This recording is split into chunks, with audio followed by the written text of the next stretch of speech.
Hey there, everyone out in Yamaha land. This is a guitar I picked up, I guess, a couple of summers ago. It's a 1981 December 11th, 164th made of a Yamaha FG 180-1 black label, made in Taiwan.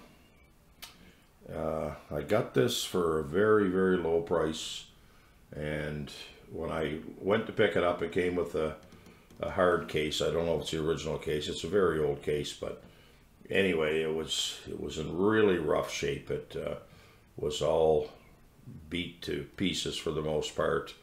The patina on the tuners, I wasn't able to get that quite shined up at all. It's kind of a faded. You probably can't see it good there, but it's got the 3-ply back on it and fairly thick body. I had to bring that bridge down next to non-existent, so it would need a neck reset. From when I got it, it had a pretty high saddle in it, and the action on it was high. I also had to cut out all those grooves there to get kind of a break angle up over such a low bridge without a neck reset. I could file this or sand this down, but I mean, I got the action quite low on it. And it plays well. I did have to put a nut in it, so I put a bone nut in it, and I had to clean all the frets. I had to dress the frets. There was a couple of them that were uneven, so the frets are pretty much licked on it too. There's not much left at all on those frets, but there's no buzz. A couple of areas in the neck, when you bend, it kind of tweaks out a bit, but I don't do much of that on an acoustic anyway. But very comfortable guitar to play. Very beefy neck on these, and they're quite heavy.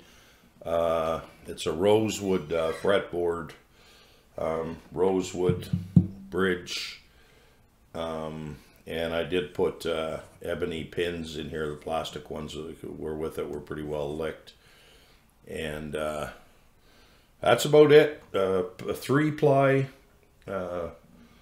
plywood spruce top. It's quite heavy, and like I said, that's kind of a rounded, thick C neck, but the binding on it is nice, and it really is a nice sounding guitar.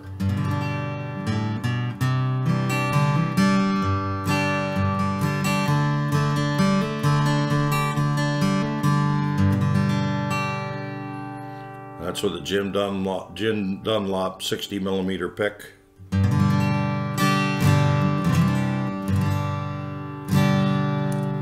If you go to a thicker pick, this is one of the Jim Dunlop thicker plastic ones, what they call prime tones, which I like a lot.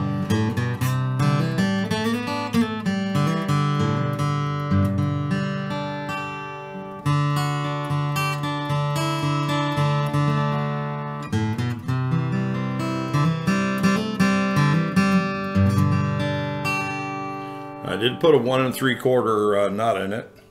I believe it's 1 11/16, although I'm not sure on that. But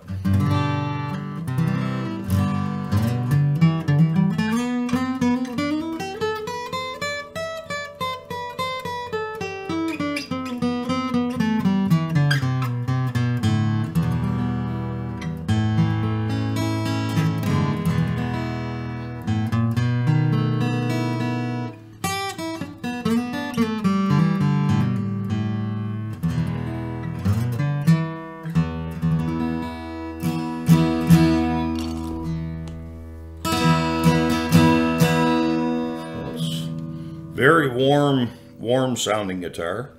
It's not really that loud, but it's great strumming guitar.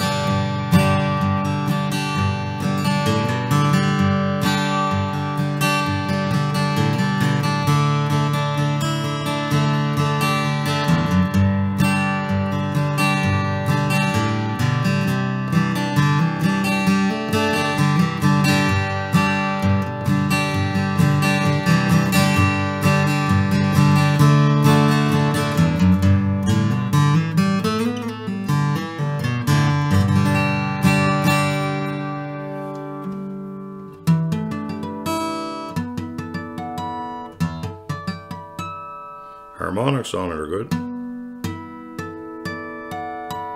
Intonation's good.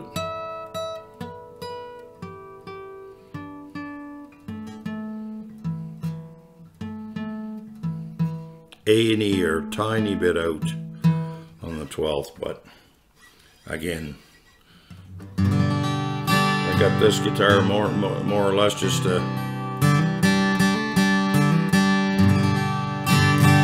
strumming and tracking when I want a nice warm tone on a guitar track, is to vary that old acoustic warm sound that they used to seem to have back in those days. And really good with a capo.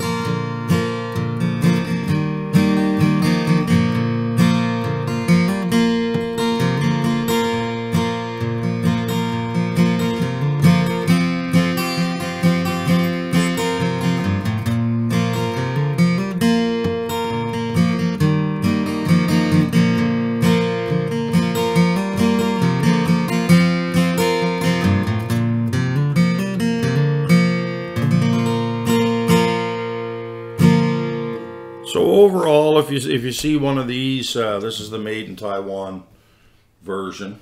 It's like I said, it's a 1981 model out of Taiwan. And the thing I found, researching it too, was there's, I guess, the made in Taiwan inside and not Republic of China. I guess that made in Taiwan is quite rare, and I guess these are pretty hard to find.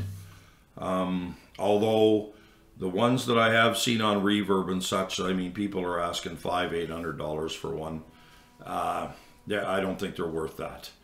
I wouldn't probably pay more than $300 for these, because you get a lot more guitar for that kind of money from Yamaha with their newer lines. So I wouldn't, you know, unless you really like nostalgia that much.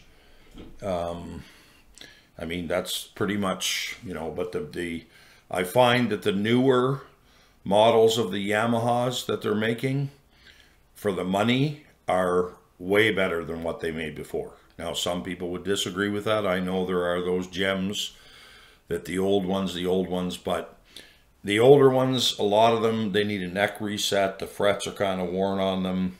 The saddles are quite low on them. So, I mean, you know, if you want to pay that money, go ahead, but I wouldn't do it. But that's only my opinion. And we know what they say about opinions. Everyone has one. Anyway, cheers out, thanks, and keep picking your Yamaha. Bye-bye.